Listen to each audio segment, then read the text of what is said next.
Zone 4? Don't ask us for a list of those that where we've got. Dan Pico, Sioux City, Iowa. In the mid-'70s, you wrote an article on how inflation swindles the equity investor and that the average return on equity for corporate America would be like 12 or 13%. Last year, the average was more like 20. Have the laws of economics been repealed or modified? Or if not, what sort of calamities might occur as we revert to the mean? Well, I've been surprised by returns on equity. There was a good article in Fortune about 2 issues ago. Well, it was in the Fortune 500 issue, whenever that was. And it discussed the question of return on equity. And it made some good points about how the introduction of putting post-retirement health benefits on the balance sheet tends to swell equity returns subsequently. In other words, it moves down the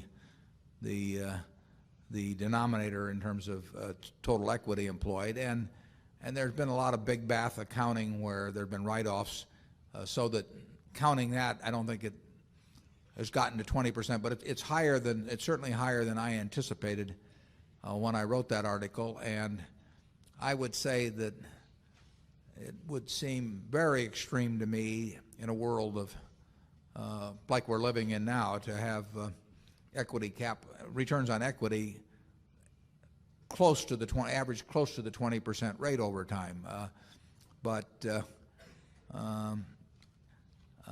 It has surprised me how high returns have been. Now, you have had situations like a Coke, for example, where 25 years ago they would not have repurchased stock, and so they'd have piled up more equity in the business. And Coke's return on equity, if it had been following the policies of 1970 or 75, would be far less than it is now. Coke really doesn't need equity, and so it can earn extraordinary returns and very large dollar sums. To the extent that impacts the figures, that has some impact on them.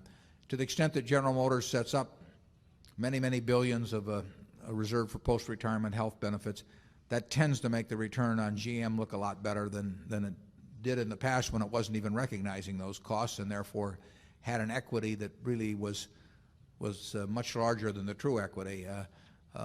So there have been some things happen like that, but all in all, I don't think under any system of accounting the 20% returns for American industry are in the cards.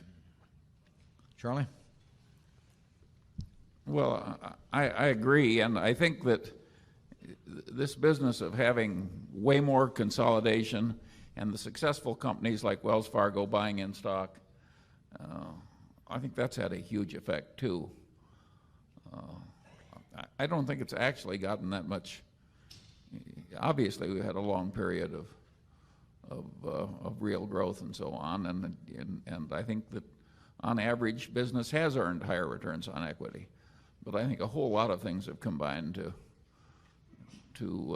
goose the results, and I don't see how it could go much farther.